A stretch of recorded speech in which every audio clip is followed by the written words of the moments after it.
வணக்கம். இன்று ஒபிசிட்டி, உடல் பருமனும் சர்க்கரை வியாதியும் என்ற தலைப்பில் பேச இருக்கிறேன். முதலாவதாக ஒபிசிட்டி என்று சொல்லும்போது, உடல் பருமன் என்று சொல்லும் பொழுது பலருக்கு தாங்கள் பருமனாக இருக்கிறார்கள் என்பதே தெரியாமலே வாழ்க்கை போய் கொண்டு இருக்கிறது. இதனால் ஏற்படக்கூடிய ஆபத்துகள் எக்கச்சக்கம். ஆகையால் உடல் பருமன் என்பதை நாம் எப்படி அறிந்து கொள்வது? உடல் பருமன் என்றால் என்ன? இது எவ்வாறு வருகிறது? இதனுடைய பின்விளைவுகள் என்ன? இதற்காக ஏற்படுத்தக்கூடிய டெஸ்ட்டுகள், இன்வெஸ்டிகேஷன், பரிசோதனைகள் என்ன? இதுக்குரிய வைத்திய முறைகள் என்ன? இதை எப்படி தடுப்பது? இதுதான் நாம் இன்று பார்க்க போகிறோம். முதலாவது, உடல் பருமன் என்றால் என்ன? ஒரு நபர் தன்னுடைய உயரத்துக்கு ஏற்ற எடை இருந்தால் அவர்களை நார்மல் என்று கூறுகிறோம். அந்த உயரத்துக்கு ஏற்ற எடை இல்லாமல் இருந்தால் அவர்களை மெலிவான நபர் என்று கூறுகிறோம். அதே போல அந்த உயரத்துக்கு ஏற்ற எடை அதிகமாக இருந்தால் அப்பொழுது உடல் பருமன் உள்ளவர் என்று கூறுகிறோம். இதைதான் நாம் வழக்கமாக எண்ணுகிறோம். ஆனால் இதிலேயே ஒரு வகையான உடல் பருமன் உள்ளது. அது மெட்டபாலிக் ஒபிசிட்டி என்று கூறுகிறோம். இது என்னவென்றால், உயரத்துக்கு ஏற்ற எடை இருப்பது போலதான் இருக்கும். ஆனாலும் அவர்களுக்கு உடல் பருமன் வயிறு பகுதியில் இருப்பதால் அவர்களுக்கு பிஎம்ஐ என்று சொல்லக்கூடிய அந்த உயரத்துக்கு ஏற்ற எடை இருந்தாலும் அவர்களுக்கு உடல் பருமன் என்று நாம் கூறுகிறோம். இந்த மெட்டபாலிக் ஒபிசிட்டி என்பது நம் நாட்டில், சவுத் ஏசியாவில் அதிகமாக உள்ளது. யூரோப், அமெரிக்கா போன்ற நாடுகளில் உடல் பருமன் என்று சொல்லும்போது அவர் உயரம் எக்கச்சக்கமாக இருக்கிறது. அதே போல உடல் பருமனும் அதிகமாக இருக்கிறது. ஆனால் நம்ம பகுதியிலே அப்படி இல்லாமல் இருந்தாலும் அந்த வயிறு பகுதியில் உள்ள கொழுப்பு சத்தின் காரணத்தினால இந்த மெட்டபாலிக் ஒபிசிட்டி ஏற்படக்கூடிய வாய்ப்பு இருக்கிறது என்று நாம் தெரிந்து கொள்ள வேண்டும். அடுத்ததாக, இந்த ஒபிசிட்டி என்பதை, அல்லது உடல் பருமன் என்பதை கண்டுகொள்ளும் விதங்கள் என்ன? இதைதான் பிஎம்ஐ என்று முதலாக ஒரு டெஸ்ட் பண்ணி பார்க்குறோம். அது எப்படி பண்ணுறதுன்னு கேட்டிங்கன்னா, உயரத்தையும் எடையையும் எடுத்து அந்த உயரத்தில் உள்ள weight by height in metre squared அப்படின்ற ஒரு formula, weight in kilograms by height in metre squared, இந்த மாதிரி ஃபார்முலா போடும் பொழுது அவருக்கு 25க்கு மேலே இருந்தால், அவர் ஆசிய கண்டத்தில் உள்ளவராக இருந்தால் அது ஒபிசிட்டி, உடல் பருமன் என்று கூறுகிறோம். இதுக்கு பேர் பிஎம்ஐ. அடுத்ததாக பார்க்கக்கூடியது என்னவென்றால், நமது உடல் வயிறு பகுதியில் உள்ள சுற்றளவு. இந்த சுற்றளவு என்பது ஆண்களுக்கு 90 சென்டிமீட்டரும் பெண்களுக்கு 80 சென்டிமீட்டரும் இருந்தால், அதற்கு மேல் இருந்தால் உடல் பருமன் என்று கூறுகிறோம். இதுதான் மெட்டபாலிக் ஒபிசிட்டியை கண்டு கொள்ளக்கூடிய ஒரு வழிமுறை. அடுத்ததாக, இந்த பிஎம்ஐயை மாறி உயரத்துக்கும் எடைக்கும், உயரத்திற்கும் உடம்பு சுற்றளவுக்கும் ஒரு கால்குலேஷன் இருக்கிறது. அது ஹைட் பை வெயிட் பார்க்கும்பொழுது 0.5க்கு மேலே இருந்தால் அது வெயிட் பை ஹைட் வந்தால் 0.5க்கு மேலே இருந்தால் அது ஒபிசிட்டி, அதாவது உடல் பருமன் என்று கூறுகிறோம். இது எல்லாத்தையும் நீங்கள் ஞாபகம் வச்சுக்கிறது வேண்டாம். Simple inch tape, tailoring tape இருக்கே, அந்த டேப்பை வச்சு வயிற்று பகுதியில் தொப்புள் ஏரியா அளவில் சுற்றி அளவு பார்த்தீங்கன்னா 90 சென்டிமீட்டர் இருந்தால் ஆண்களுக்கு அது ஒபிசிட்டி, உடல் பருமன். அதே மாதிரி பெண்களுக்கு 80 சென்டிமீட்டருக்கு மேலே இருந்தால் அது உடல் பருமன். இதை தெரிஞ்சுக்கிட்டா போதும். இதை எல்லாரும் இன்னைக்கு வீட்டில் போய் ராத்திரி செஞ்சு பார்த்துக்கணும். செஞ்சு பார்த்தீங்கன்னா அது நீங்கள் உடம்பு பருமனாக இருக்கிறீங்களா இல்லையா என்பது திட்ட தெளிவாக தெரிந்துவிடும். அப்படி உடல் பருமனாக இருந்தால் இன்றைய கிளாஸ் முடிந்த பிறகு உங்கள் அனைவருக்கும் அது என்ன செய்ய வேண்டும் என்பதையும் தெரிந்துவிடும். அடுத்ததாக இது ஏன் உடல் பருமன் வருகிறது என்று பார்க்கும்போது, உடலிலே ஜீன்ஸ், அதாவது அணுக்கள், தகப்பனாரிடமிருந்தும் தாயிடமிருந்தும் வரக்கூடிய அந்த அணுக்கள் ஒரு முக்கிய முடிவை ஏற்படுத்துகிறது.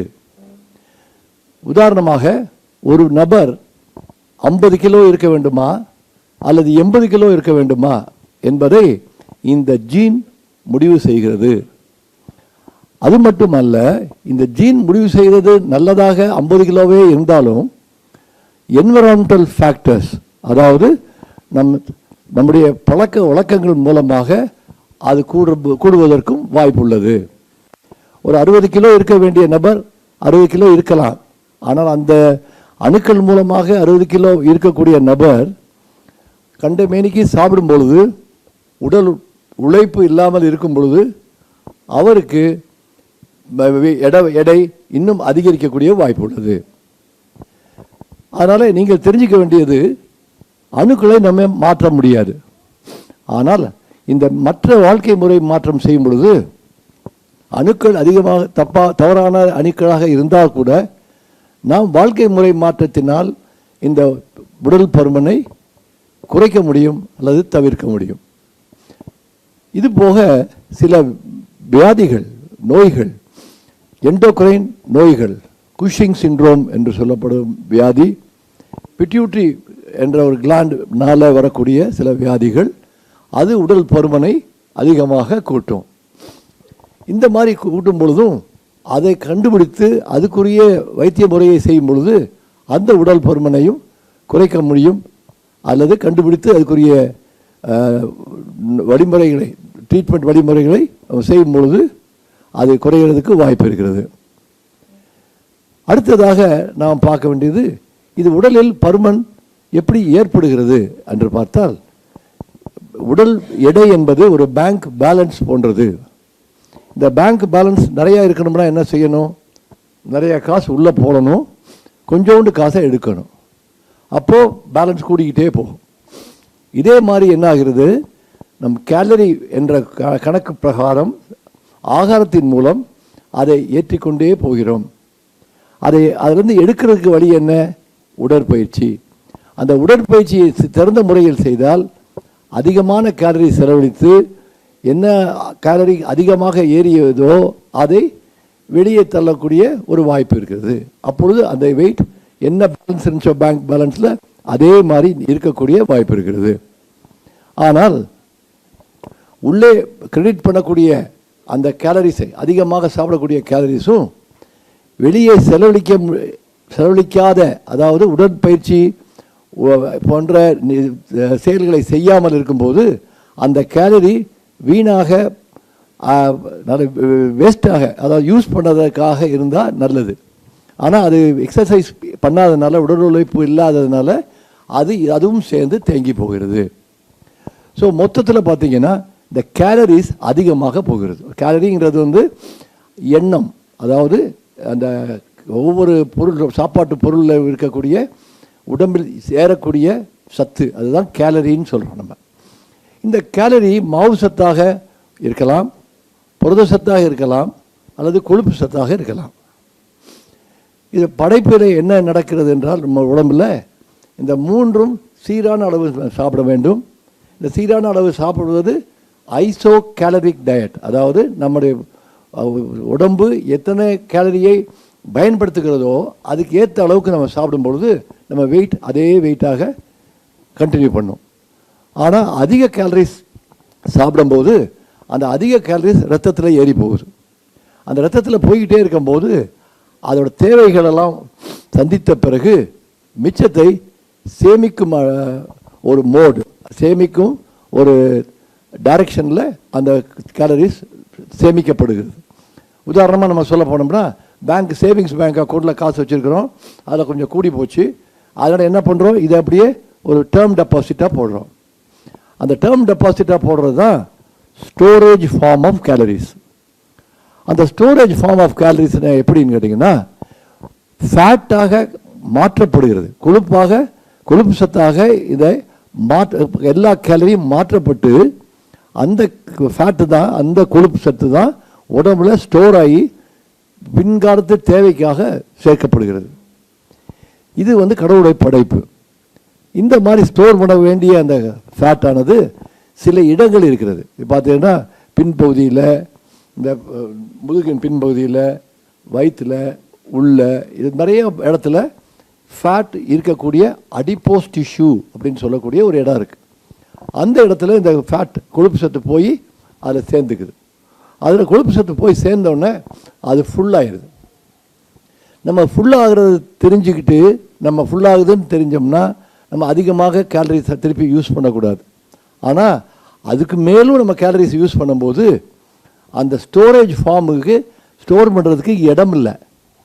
இடம் இல்லாதனால இந்த ஃபேட் கொழுப்பானது எங்கெங்கே போகுதுன்னா, வயிற்றுக்கு உள்ள, குடலுக்கு பக்கத்தில், ஈரலுக்குள்ள, கணையத்துக்குள்ள, தசை நார் மசில், அந்த தசை நாருக்கு இடையில், இந்த மாதிரி இடத்துல இந்த கொழுப்பு சத்து போய் படியுது. ஏன்னா வேறு இடம் இல்லை, அது அங்கே ஃபுல்லாகிடுச்சு. இப்போ பார்த்தீங்கன்னா ஒரு பார்க்கிங் ஸ்லாட் இருந்துச்சுன்னா அந்த பார்க்கிங் எல்லாம் இந்த அடியில் பேஸ்மெண்ட்டில் வைக்கிறோம், ஃபுல்லாகிடுச்சு. உடனே என்ன பண்ண போகிறோம், ரோட்டில் தான் வைக்க போகிறோம்.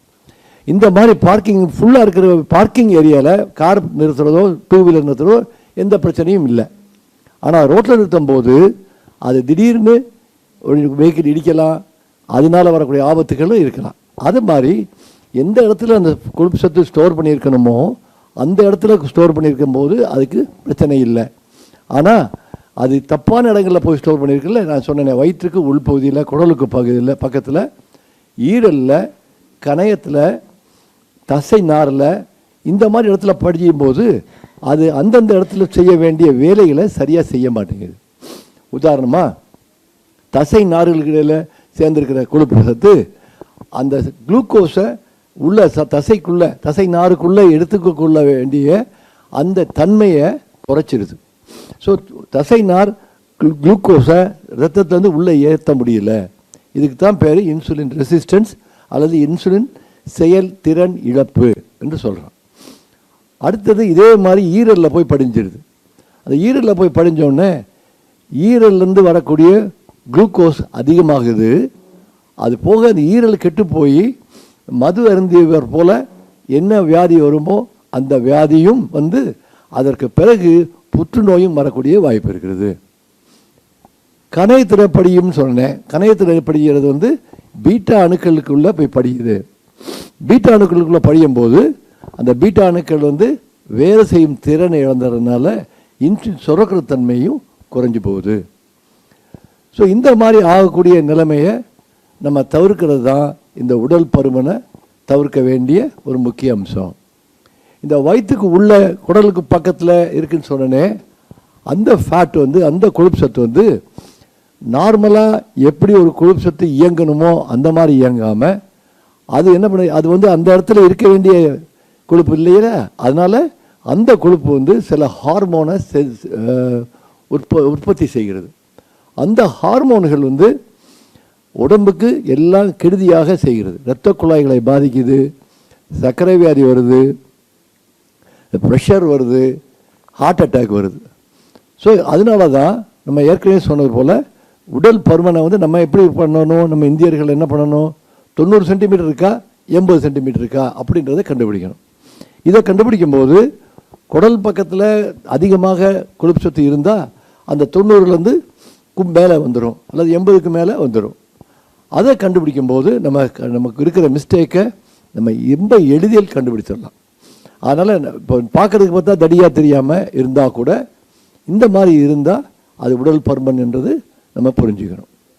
ஸோ இப்போ என்ன படித்தோம், உடல் பருமன்னா என்னன்னு பார்த்தோம், எதை வச்சு கண்டுபிடிக்கிறதுன்னு கண்டுபிடிச்சோம். அதுக்கு பிறகு இது எதனால் வருதுன்னு பார்த்தோம், இது எப்படி நடக்குதுங்கிறத பார்த்துட்டோம். அடுத்ததாக நம்ம பார்க்க வேண்டியது இதனால் வரக்கூடிய பின் விளைவுகள் என்ன. நான் ஏற்கனவே சொன்னது போல் இந்த வயிற்றுக்கு உள்பகுதிக்குள்ளே இருக்கக்கூடிய அந்த கொழுப்புனால முக்கியமான வியாதிகள் வரக்கூடியது வந்து சர்க்கரை வியாதி, இரத்த கொதிப்பு, மாரடைப்பு. இது மூணும் வரது தான் நான் கம்யூனிகபிள் டிசீசஸ்ன்னு சொல்கிறோம், அல்லது மெட்டபாலிக் டிசீசஸ்ன்னு சொல்கிறோம். இதுக்கு மேலே அதே வியாதிகள்லாம் சேர்ந்து கிட்னி பாதிப்பையும் உண்டாக்குது. இதெல்லாம் போக நமக்கு இந்த வெயிட் கூடுறதுனால வரக்கூடிய லோக்கோமோட்டார் ப்ராப்ளம்ஸ், அதாவது மூட்டு, தசை, இந்த மாதிரி உள்ளக்கூடிய பிரச்சனைகள். இப்போ நீங்கள் பார்த்தீங்கன்னா ஒருத்தர் 60 கிலோ இருக்கணும்னா அவர் இந்த காலில் 30 கிலோவும் இந்த காலில் 30 கிலோவும் வெயிட் போடுறாரு, அதான் அவருக்கு கரெக்டானது. ஆனால் அவரே வந்து 90 கிலோ ஆகிட்டார். இப்போ என்ன ஆகுது, 45 கிலோ அந்த மூட்டில் தாங்கும்போது மூட்டு வலி, மூட்டு வீக்கம், இந்த கால் வலி, இடுப்பு வலி, இந்த மாதிரி பிரச்சனைகள்லாம் அதிகமாக வந்துடுது. அதனால் உடல் பருமன்கிறத எந்த லெவலில் இருந்தாலும் அதை தடுக்கணும். இல்லைன்னா அது எல்லா வகையான காம்ப்ளிகேஷன்ஸ் உண்டாக்கும். இந்த காம்ப்ளிகேஷன் மட்டும் இல்லாமல் இளம் பெண்களுக்கு வந்து அந்த பீரியட்ஸ், தீட்டு போடக்கூடிய அந்த சைக்கிள் கெட்டு போகக்கூடிய வாய்ப்பு இருக்குது. ரெண்டாவது, மாதமானாலும் நிறைய பிரச்சனைகள் இருக்குது. பின்னால் வயசு ஆகும்பொழுதும் அதனால் ஒரு மாரடைப்பு எல்லாம் வந்து ஆண்களுக்கு ஏற்ற அளவுக்கே அல்லது அதோடு அதிகமாகவே வருவதற்கு வாய்ப்புகள் இருக்குது. அதுக்கு பிறகு இந்த ஃபேட் நிறைய சேரும்போது வேறு ஹார்மோன்கள் பிரச்சனையினால் அந்த கருமுட்டை சரியாக வராமலும் அதனால் கன்சீவ் ஆக முடியாத ஒரு நிலைமையும் அடிக்கடி ஏற்படுது. ஆண்களுக்கும் இந்த மாதிரி ரொம்ப உடல் பருமன் ஆகின உடனே அந்த தாம்பத்தியத்தில் இருக்கிறதுக்கும் அவங்களுக்கு குழந்தைகள் பெறுவதற்கும் வாய்ப்புகள் குறைஞ்சி போகுது. இது ஒவ்வொரு உறுப்புலையும் இந்த ஒபிசிட்டி, உடல் பருமன் கெடுதிகளை செய்கிறது. ஸோ இதுதான் இதோட தாக்கம், இதோட காம்ப்ளிகேஷன் ஆர் பின்விளைவுகள். இது இவ்வளவும் தெரிஞ்ச பிறகு அதை நம்ம என்ன செய்யணும்? அதை வரவேற்கணுமா, விரட்டணுமா? வந்துருச்சுன்னா விரட்டணும், வரலைன்னா வராமல் தடுக்கணும். இதுக்கு என்ன செய்ய போகிறோம்? நம்ம அணுக்களை, நான் ஏற்கனவே சொன்னேன், அணுக்கள் அப்பா அம்மாட்ட வந்த அணுக்களை நம்ம யாரும் மாற்ற முடியாது. அப்படி அணுக்களை மாற்றலைன்னா வேறு என்ன செய்ய முடியும்? இப்படி வாழ்க்கை முறையை தான் நம்ம மாற்றணும். வாழ்க்கை முறையில் நம்ம ஆகாரம் ஐசோ கேலரிக் டயட், அதாவது நமக்கு உயரத்துக்கு நம்ம எடைக்கு எவ்வளோ சாப்பிடணுன்றதை தெரிஞ்சு அந்த அளவுக்கு நம்ம சாப்பாடை உண்ண வேண்டும். அந்த சாப்பாடு அளவு மட்டுமல்ல, தன்மையும் முக்கியம். எண்ணெய் சத்து, நெய், முட்டை மஞ்சக்கரு, எலும்பு சூப்பு, எலும்பு, இந்த மாதிரி உள்ள ஆகாரங்களை நம்ம தவிர்க்கிறது நல்லது. ரெண்டாவது, ரொம்ப ப்ரிப்ரேஷன், அதாவது ரிஃபைனிங் ஆஃப் ஃபுட், அது இல்லாத ஃபுட் வந்து இன்னும் நல்லது. சமைக்கல் எண்ணெயில் போட்டு பொரித்து வைக்கிற அந்த சமையலை விட கட் பண்ணி அவிச்சு சாப்பிட்ற காய்கறிகள் நல்லது, கீரைகள் நல்லது, பழங்கள் நல்லது. ஆனால் இதெல்லாம் மேலேயும் அளவு முக்கியம். நான் என்னோடய பேஷண்ட், ஒரு டாக்டர் ஒருத்தங்க இருந்தாங்க, அவங்கக்கிட்ட இந்த 3 துண்டு மாம்பழம் வேணால் சீசனில் சாப்பிட்டுக்குங்க அப்படின்னு சொல்லியிருந்தேன். அவங்க கண்ட்ரோல் இல்லாமல் வந்தாங்க. ஏன் என்னாச்சுன்னு கேட்டால், நீங்கள் 3 துண்டு சொன்னீங்க சார், நான் 3 மாம்பழம் சாப்பிட்றேன் சார். ஸோ அளவோட சாப்பாடும் என்ன விதமான பொருள்களை சேர்க்கலாங்கிறதையும் நல்லா தெரிஞ்சுக்கிட்டோம்னா அந்த சாப்பாடு இடத்துல நிச்சயமாக இதை கட்டுப்படுத்த முடியும். அடுத்தது உடல் பயிற்சி. உடல் பயிற்சி தான் இந்த கேலரியை செலவழிக்க வைக்கக்கூடிய ஒரு வாய்ப்பு. அதனால் ஒவ்வொருத்தரும் ஒவ்வொரு நாளும் சர்க்கரை வியாதி இருக்கோ இல்லையோ இந்த எக்ஸசைஸுங்கிறத கட்டாயமாக கடைபிடிக்கணும். இந்த எக்ஸசைஸுங்கிறது ஒருத்தர் வாக்கிங்கோடே போகலாம், இல்லை ஒருத்தர் கேம்ஸ் விளையாடலாம், ஒருத்தர் பாட்டுக்கு டான்ஸ் கூட ஆடலாம். ஸோ எந்த மாதிரி ஸ்கிப்பிங் பண்ணலாம், சைக்கிளிங் பண்ணலாம், ஸ்விம்மிங் பண்ணலாம். ஸோ எந்த பயிற்சியும் பண்ணிக்கிறது நல்லது. இந்த பயிற்சியோட மற்றும் இல்லாமல் வெயிட் எக்ஸசைஸ் அல்லது ஐசோமெட்ரிக் எக்ஸசைஸ், இந்த தண்டால் எக்ஸசைஸ் சொல்லுவோம், பார் எக்ஸசைஸ் இப்படி பிடிச்சி மேலே புல்லப்ஸ் சொல்லுவாங்க, அந்த மாதிரி எக்ஸசைஸும் படுத்துக்கிட்டு எந்திரிச்சு காலை மாத்திரம் மேலே தூக்குற மாதிரி எக்ஸசைஸ், இதெல்லாம் பேர் ஐசோமெட்ரிக் எக்ஸசைஸ்ன்னு பேர். இந்த மாதிரி எக்ஸசைஸும் வாரத்தில் 2 நாள் அல்லது 3 நாளைக்கு அதை செஞ்சுக்கிறது நல்லது. இந்த மாதிரி எக்ஸசைஸ் செய்யும்போது அவருடைய உடலில் அதிகமான கேலரிஸ் சேர்ந்திருந்தாலும் அந்த சேர்ந்திருந்த கேலரிஸை அவர் வெளியே தள்ளிடுறார், அதை யூட்டிலைஸ் பண்ணிடுறார். இந்த மாதிரி காரணத்தால் அவர் வெயிட் ஏற மாட்டார். இல்லை இதை பேலன்ஸை நம்ம இன்னும் கொஞ்சம் குறைக்கணும்னு நினச்சோம்னா குறைச்ச சாப்பாடு, அதிகமான எக்ஸசைஸ், அப்போ வெயிட்டு குறையும்.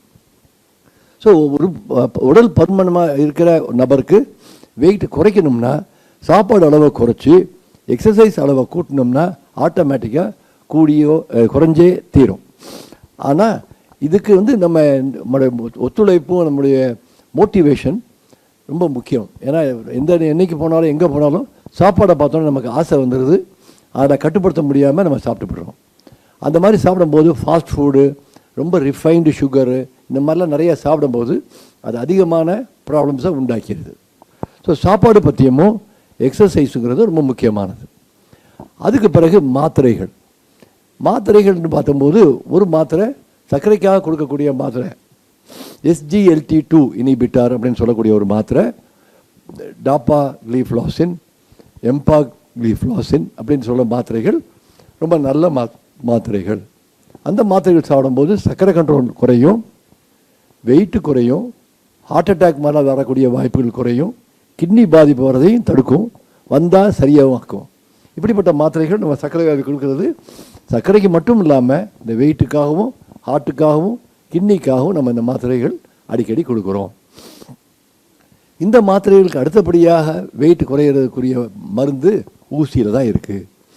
இந்த ஊசிக்கு பேர் GLP-1 ரிசப்டார் ஆகனிஸ்ட் அப்படின்னு சொல்கிறோம், இல்லை GIP-1 ரிசப்டார் ஆகனிஸ்ட்னு இருக்குது. இதெல்லாம் 2 கலவையாகவும் இருக்குது, தனியாகவும் GLP-1 ரிசப்டார் ஆகனிஸ்ட் மட்டும் இருக்கிறது. இந்த மாதிரி உள்ள மருந்து பலதரப்பட்ட மருந்துகள் வந்துருச்சு. அதில் தினம் போடக்கூடிய மருந்து, 2 வேளைக்கு போடக்கூடிய மருந்து, ஒரு நாளைக்கு 1 வேளைக்கு போடக்கூடிய மருந்து, அதே மாதிரி ஒரு வாரத்துக்கு ஒருக்கா போடக்கூடிய மருந்து கொண்டு இப்போ வந்துருச்சு. இந்த மாதிரி மருந்துகள் யூஸ் பண்ணும்போது வெயிட் குறையிறது நல்ல அதிகமாக இருக்கும். உதாரணமாக அந்த 2 வேளை போடுற ஊசி, 1 வேளை போடுற ஊசி இருக்கே, அந்த ஊசிக்கு ஒரு 4 கிலோ, மேக்ஸிமம்னா 5 கிலோ குறையும். இந்த வாரத்துக்கு ஒருக்கா போடக்கூடிய ஊசி இப்போ பிரபலமாகிட்டு வருது. அதுக்கு பேர் செமக்ளூட்டைடு அப்படின்னு பேர். இன்னொரு மருந்துக்கு பேர் மோஞ்சாரோ அப்படின்னு சொல்கிறாங்க, அது டிரிசப்பட்டைடு அப்படின்றது அதுக்கு கெமிக்கல் நேம். இந்த 2 மருந்துகளும் இப்போ உலகம் பூரா பயங்கர தீவிரமாக பரவிட்டு வருது. அதிகமாக மக்கள் யூஸ் பண்ணுறாங்க, அதிகமாக மக்கள் வெயிட் குறையிறாங்க. அந்த டிரிசப்பட்டைடுங்கிற மருந்தில் ஒரு ஆளுக்கு கிட்டத்தட்ட 25% வெயிட் குறையும். இப்போ 100 கிலோ இருந்தாருன்னா 75 கிலோ ஆயிடுவார். அதே மாதிரி இந்த செமக்ளூட்டைடில் 15% அல்லது 20% வெயிட் குறையும். இந்த மாதிரி வெயிட் குறையிறதுக்கு இந்த மருந்துகளை நம்ம யூஸ் பண்ணுறோம். இந்த மருந்துகளை யூஸ் பண்ணுறதும் இந்த வெயிட் குறையிறதுக்கும் எப்படி சம்பந்தம், இதனால் வரக்கூடிய பின் விளைவுகள் எதுவும் இருக்கிறதா என்றதை கொஞ்சம் பார்ப்போம். குடலுக்கு உள்பகுதியில் சில அணுக்கள் இருக்குது. அதுக்கு பேர் இன்க்ரிட்டின் செக்ரீட்டிங் செல்ஸ் அப்படின்னு பேர். எல் செல்னு பேர், கே செல்னு பேர். இந்த எல் செல்ங்கிறது குடலில் கடைசி பகுதியில் இருக்குது.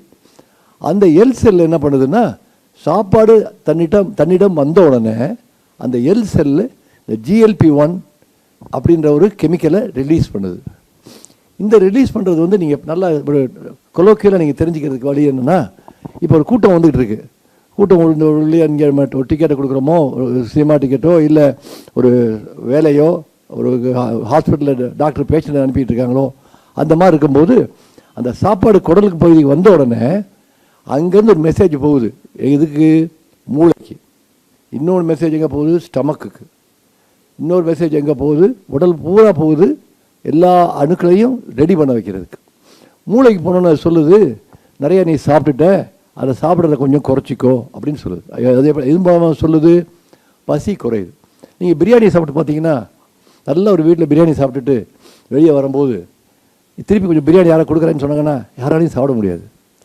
அந்த பிரியாணி சாப்பிடும்போது அந்த GLP-லாம் நிறையா உண்டாகி அது மூளையில் போய், அப்பா போதும் நீ நிறையா சாப்பிட்டுட்ட, அப்படியே தொண்டை வரைக்கும் சாப்பிட்டுவிட்ட அப்படின்றது அது சொல்லும். அதனால நம்மளால் சாப்பிட முடியாது. இதுதான் செட்டைட்டி அப்படின்னு சொல்கிறது. இதை கொஞ்சம் கூட்டுது இது அந்த ஹார்மோன். இந்த ஹார்மோன் கூட்டுறதுனால நம்ம சாப்பாடை நிறுத்திடுறோம். இது நார்மல் ஃபினாமினா. இதே மாதிரி குடலில் முன்பகுதியில் இருக்கிறது பேர் கே செல். அந்த கே செல்லேருந்து வரக்கூடியது தான் ஜிஐபி அப்படின்னு சொல்லக்கூடிய ஒரு ஹார்மோன். இந்த ஹார்மோனும் அந்த ஹார்மோனும் கிட்டத்தட்ட ஒரே வேலை செய்யுது. நீங்கள் இதுக்கு மேலே ஸ்ப்ளிட் பண்ணி தெரிஞ்சிக்க வேண்டிய அவசியம் இல்லை. இந்த ஹார்மோனும் இதே வேலையை தான் செய்யுதுன்னு நல்லா ஞாபகம் வச்சுக்கோங்க. இந்த ஹார்மோனுக்கு இன்னொரு முக்கியமான ஒரு அம்சம் என்னென்னா, இன்சுலினை சுரக்க வைக்கிது. ஏன்னா அதுக்கு தெரியுது சாப்பாடு உடலுக்கு வந்துருச்சு, சர்க்கரை ஏறும், அதனால் இப்போ இன்சுலின் சுரந்தால் தான் அந்த குளுக்கோஸ் ரத்தத்தில் ஏறாமல் இருக்கும்ன்றதுக்காக இன்சுலினை சுரக்க வைக்கிது. இந்த இன்சுலின் சுரக்க வைக்கிறது எப்படி கணக்கு பண்ணி சுரக்க வைக்கிதுன்னா, சர்க்கரை அளவு கூடுச்சுன்னா இன்சுலின் கூடும், சர்க்கரை அளவு குறைஞ்சிச்சுன்னா இன்சுலின் சுரக்காது. அந்த மாதிரி தன்மையில் போகிறதுனால தான் நீங்களும் நானும் சர்க்கரை வியாதி இல்லாத நேரத்தில் நம்ம சாப்பிட வேண்டியதை சாப்பிடாமல் விட்டு ஒரு நாள் பட்னி கிடந்தாலோ ஒரு நாளைக்கு விரதம் இருந்தாலோ யாரும் மயங்கிக்கிற விடுகிறதில்ல. ஆனால் சர்க்கரை வியாதி பேஷண்ட் ஆனோன்னு சுச்சுவேஷன் கொஞ்சம் டிஃப்ரெண்ட், அது அப்புறம் பார்ப்போம். இப்போது நார்மல் பர்சன் வந்து சாப்பிடலையா, இந்த GLP-1 GIP வராது. இது வரலன்னொன்னே இன்சுலின் வந்து அதிகமாக சுரக்காது, குறைச்சிரும். அது மட்டும் இல்லாமல் இந்த ஹார்மோன் இன்சுலின் எதிர்ப்பு ஹார்மோன்ற குளுக்கோகான் அப்படிங்கிற ஹார்மோனை ஸ்டிமுலேட் பண்ணி சர்க்கரையை கூட்டிடும். அப்போ நம்ம சாப்பிடாமல் இருந்தால் கூட நம்ம பிளட் சுகர் நார்மலாக இருக்கும். இதுதான் நார்மல் பர்சனோட வாழ்க்கை முறை. ஆனால் டயபெட்டிக் பேஷண்ட்டுக்கு என்ன ஆயிடுது, இந்த GLP-1ங்கிற தன்மை செக்ரேஷன் வருதே அது கொஞ்சம் குறைஞ்சிருது. அப்போது அவருக்கு திருப்தி இல்லை, சாப்பிட்டு சாட்டிஸ்ஃபேக்ஷன் இல்லை, சாப்பிட்டோன்னா ஒரு போதும் என்ற மனப்பான்மை இல்லை. அதனால் அவர் நிறைய சாப்பிட்றாங்க. அதுக்காக தான் நிறைய சர்க்கரை வியாதி பேஷண்ட்டு அதிகமாக சாப்பிட்றாங்க. இன்னொன்று என்ன செய்யுதுன்னா, அந்த GLP-1 வருது ஆனால் சரியாக வேலை செய்ய மாட்டேங்குது, அந்த மாதிரி ஒரு குரூப் இருக்குது. இன்னொன்று என்ன செய்யுதுன்னா, நம்ம உடம்புலேயே எதுவும் அதிகமாக வேலை செஞ்சிடக்கூடாதுல்ல, அதனால் எல்லாத்துக்கும் ஒரு செக்கு. இது மாதிரி இந்த ஹார்மோன் வந்துச்சுன்னா அந்த ஹார்மோனை கட்டுப்படுத்தக்கூடிய இன்னொரு என்சைம் இருக்குது. அந்த என்சைம் என்ன பண்ணுது, அதிகமாகச்சுன்னா இதை டக் டக் டக்குன்னு வெட்டி விட்ரும். அப்போ இதோட வேலை செய்யாது. ஸோ எந்த நேரத்தில் இதுக்கு வேலை போதுமோ அது இந்த என்சைம் போய் அதை எல்லாத்தையும் கட் பண்ணி விட்ரும் இந்த ஹார்மோனை. அப்போது வந்து அது வேலை செய்யாது. இந்த மாதிரி இருக்கிற ஹார்மோன் கட்டாகிறது, அந்த கட் பண்ணக்கூடிய அந்த என்சைமு அதிகமாக இருக்குது சில டயபெட்டிக் பேஷண்ட்டு. இதை குறைக்கிறதுக்காக சில மாத்திரைகள் நம்ம கொடுக்குறோம். ஆனால் அதில் வெயிட் குறையிறது இல்லை, வெயிட் நியூட்ரலாக தான் இருக்குது. இந்த GLP-1 GIP அப்படின்னு சொல்லக்கூடிய அந்த ஹார்மோனை நம்ம என்ன செய்கிறோம், ஊசி வடிவத்தில் கொடுத்து அதை பிளட் லெவலில் அதிகமாக்கிடுறோம். அதை பிளட் லெவலில் அதிகமாக்கின உடனே நமக்கு அந்த இன்சுலின் சுரக்க வேண்டிய தன்மை நல்லா சுரக்குது, சர்க்கரை நல்லா கண்ட்ரோல் ஆகுது. ரெண்டாவது, அந்த மூளையில் போய் சொன்னோன்னே ரொம்ப பசிக்காமல் சாப்பாடு குறைஞ்சிருது. அதுக்கு மேலே அந்த குடல் மூமெண்ட், இறப்பையில் போய் ஆக்ட் பண்ணோன்னே இறப்பையிலேருந்து சாப்பாடை குடலுக்கு தள்ளக்கூடியது குறைஞ்சிருது. எப்படி ஒரு கூட்டம் நிறையா இருந்துச்சுன்னா என்ன செய்வோம், அந்த கதவை அடைச்சிட்டு இந்த இருக்கிற கூட்டத்தெல்லாம் முடிச்சுட்டு அப்புறம் கதவை திறந்து விடுற மாதிரி இறப்பை ஸ்டாப் ஆகிக்கும். இந்த குடலில் உள்ள சாப்பாடெல்லாம் செரித்த பிறகு எடுத்த பிறகு அப்புறம் இறப்பையிலேருந்து திருப்பி ரிலீஸ் ஆகும். ஸோ இதுதான் இந்த ஹார்மோனோட தன்மை. இதெல்லாம் போக இதுக்கு வந்து வெயிட் குறைக்கக்கூடிய தன்மை அதிகமாக இருக்குது.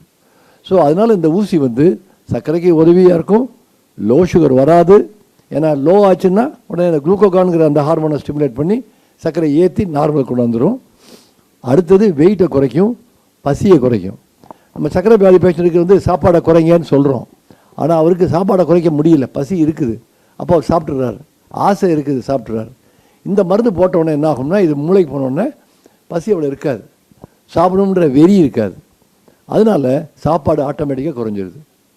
இது போக மற்ற காரணங்களாலையும் அந்த சர்க்கரையை வந்து மெயின்டைன் பண்ணுறது மட்டும் இல்லாமல் வெயிட் குறையிறதுக்கு ரொம்ப உதவியாக இருக்குது. ஸோ இந்த மாதிரி உள்ள மருந்துகள் இப்போ ரொம்ப அதிகமாக விற்கப்படுது. இது வந்து ஒரு நாளைக்கு ஒரு வாரத்துக்கு போடக்கூடிய ஊசி வந்து 4 ஊசி யூஸ்வலாக போடுவோம். 4 ஊசி போடுறதுக்கு ஒரு மாதத்துக்கு கிட்டத்தட்ட 18,000லேருந்து 19,000 ரூபாய் ஆகுது. இன்னொரு மருந்து ஒரு 12,000லேருந்து 10,000 ரூபா அளவில் ஆகுது. இதுக்கு முன்னால் இது வராமல் போகுது, பாம்பேலெல்லாம் இதை கள்ளக்கடத்தலில் வாங்கி 40,000 ரூபா கொடுத்து வாங்கிட்டு இருந்தாங்க. ஸோ இந்த மருந்து இப்போதைக்கு என்ன ஆயிடுச்சுன்னா, இந்த செமக்ளூட்டைடுங்கிற மருந்து அதோட அந்த பீரியட் இந்த வரைக்கும் அந்த ஒரே தயாரிப்பாளர் செய்யணுன்ற அந்த பேட்டன்சி போனதுனால நிறைய கம்பெனி செஞ்சு 5,000 ரூபா 4,000 ரூபாய்க்கு ஒரு மாதத்துக்கு ட்ரீட்மெண்ட்டு கிடைக்க ஆரம்பிச்சிருச்சு. ஸோ அதனால் இந்த மருந்து நம்ம யூஸ் பண்ணும்போது நமக்கு எல்லா பலனும் கிடைக்கும். இதெல்லாம் கிடைக்குதுன்னு சொல்லிட்டீங்க, அப்போ என்ன சைடு எஃபெக்ட்ஸ் அதில் இருக்கலாம்? சைடு எஃபெக்ட்ஸ்ங்கிறது வந்து முதல் சைடு எஃபெக்ட் வந்து பசி இல்லாமல் இருக்கிறது. ஆனால் அது ஆக்சுவலாக சைடு எஃபெக்ட் இல்லை, அது எஃபெக்ட். அடுத்து மொமெண்டல் மாதிரி இருக்குது. சிம்பிளாக சொல்லப்போனால் ஒரு மாசமாக இருக்கிற ஒரு கர்ப்பிணி பெண்ணுக்கு எப்படி இருக்கும், மசக்கன்னு சொல்லுவாங்கள்ல, அந்த மாதிரி இருக்கக்கூடிய அறிகுறிகள் இருக்கும். அந்த மாதிரி அறிகுறிகள் இருந்துச்சுன்னா அந்த நம்ம சாப்பிடக்கூடிய தன்மை ரொம்ப இன்ட்ரெஸ்ட் ரொம்ப இருக்காது. அதனால் நமக்கு அதுவும் பெனிஃபிஷியல் தான். அடுத்தது பருமனாக இருக்கிற ஒவ்வொருத்தருக்குமே பித்தப்பையில் கல் வரக்கூடிய வாய்ப்பு அதிகம். அதில் இந்த மருந்து சாப்பிடும்போது பித்தப்பையில் கல் வரக்கூடிய வாய்ப்பு கொஞ்சம் அதிகரிக்கலாம். இதெல்லாம் ரொம்ப ரொம்ப காமன் கிடையாது, ரொம்ப ரேர். ஆனாலும் அதையும் தெரிஞ்சுக்கணும். மூணாவது, சில சமயத்தில் கண் பாதிப்புனால, சர்க்கரையினால் வரக்கூடிய கண் பாதிப்பு ஜாஸ்தி இருந்துச்சுன்னா அந்த கண் பாதிப்பு இன்னும் கொஞ்சம் வீரியம் அடைகிறதுக்கு வாய்ப்பு இருக்குது. அதனால் இந்த 3 தான் மெயின் ப்ராப்ளம்ஸு.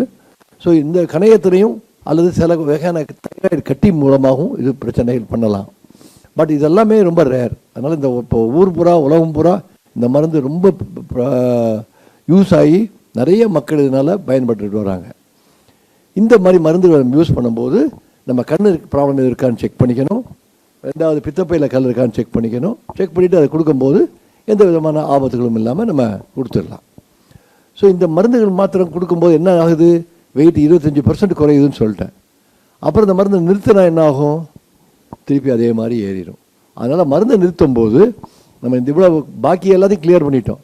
அப்படியே மெயின்டைன் பண்ணுறதுக்கு நம்ம உடல் உழைப்பு பயிற்சி அதிகமாக கொடுத்து சாப்பாடு அதுக்கு மேலேயும் திருப்பி அதிகமாக சாப்பிடாம கேர்ஃபுல்லாக இருந்தால் நார்மல் அப்படியே இல்லாவிட்டால் கூட கொஞ்சம் ஏறினா கூட அது வெயிட் குறையிறதுல மெயின்டைன் பண்ணிக்கலாம். திருப்பி அதுக்கு கீழே வெயிட் குறையாட்டால் கூட அப்படியே வெயிட் மெயின்டைன் பண்ணிக்கலாம். அதனால் ஆகார பற்றியும் ஆரம்பத்துலேயும் முக்கியம், இடையில வெயிட் குறையிறதுக்கும் முக்கியம், வெயிட் குறைஞ்ச பிறகு மெயின்டைன் பண்ணுறதுலையும் முக்கியம். ஸோ இந்த மாதிரி ஆகார பற்றி மட்டும் இல்லாமல் உடல் உழைப்பும் ரொம்ப ரொம்ப முக்கியம். ஸோ இந்த ரெண்டையும் கடைபிடிச்சோம்னா சர்க்கரை வியாதி வராதையும் தடுக்கலாம், உடல் பருமன் வர்றதையும் தடுக்கலாம், ஹார்ட் அட்டாக் வர்றதையும் குறைக்கலாம், ப்ரெஷர் வர்றதையும் குறைக்கலாம். அதனால் நம்ம ஒவ்வொருத்தரும் இந்த எக்ஸசைஸ் இன்றைக்கி செஞ்சோமா கேட்டுக்கணும். சாப்பாடை அளவோடு சாப்பிட்டோமா இல்லை கண்ட மேனிக்கு சாப்பிட்டோமா என்பதை கேட்டு அதையும் தவிர்த்தோம்னா ஒரு சர்க்கரை வியாதி, உடல் பருமன் இதெல்லாம் இல்லாத ஒரு உலகத்தை நம்ம உண்டாக்கலாம். ட்ரீட்மெண்ட் முறைகளில் நம்ம பார்க்கும்போது உடல் பயிற்சி சொன்னோம், ஆகார பற்றி சொன்னோம், அப்புறம் மாத்திரை சொல்லியிருந்தேன், அதுக்கப்புறம் ஊசி சொல்லியிருந்தேன். இதுக்கு மேலே ஆப்ரேஷன் ஒன்று இருக்குது. அந்த ஆப்ரேஷனுக்கு பேர் தான் பேரியாட்ரிக் சர்ஜரின்னு பேர். பேரியாட்ரிக் சர்ஜரினா என்னென்னா, இறப்பை இருக்குல்ல அதை அப்படியே கட் பண்ணி பாதி எடுத்துட வேண்டியது, மிச்சத்தை தையல் போட்டு வச்சுருவாங்க. அப்போ இறப்பையில் சாப்பாடு கொள்ளாது, கொஞ்சம் தான் கொள்ளும். ஸோ அதை கொஞ்சமாக சாப்பிட்ட உடனே அந்த வயிறு நிறைஞ்சு போகும். அப்போ அவங்க சாப்பிட மாட்டாங்க. அந்த மாதிரி உள்ளனாலையும் வெயிட் குறையும். இன்னொன்று என்ன செய்கிறாங்கன்னு கேட்டிங்கன்னா, இன்டெஸ்டினல் பைபாஸ். ஒரு குடலானது இப்படி போகுதில்ல, அந்த குடலை இப்படி எடுத்து வச்சு சேர்த்து தச்சிடுறது. அப்போ அது பைபாஸ் பண்ணி அடுத்த குடலுக்கு போயிடும். அப்படி போகும்போது அதை குடலேருந்து சத்து இறக்கக்கூடிய தன்மையை குறைஞ்சி அதனாலையும் வெயிட் குறையும். இதுக்கு தான் பேரியாட்ரிக் சர்ஜரின்னு பேர். ஆனால் பேரியாட்ரிக் சர்ஜரி ஒரு தடவை பண்ணிட்டோம்னா அதுக்கு பிறகு திருப்பி ஒன்றும் செய்ய முடியாது. ஏன்னா இந்த மாதிரி உள்ள விஷயங்களில் வெறும் மருந்து மாத்திரை ஊசி தான். அதனால் அதை வச்சு நம்ம ஈஸியாக பிரச்சனை இல்லாமல் வைத்தியம் பண்ணலாம் என்று கூறி விடைபெறுகிறேன். நன்றி, வணக்கம்.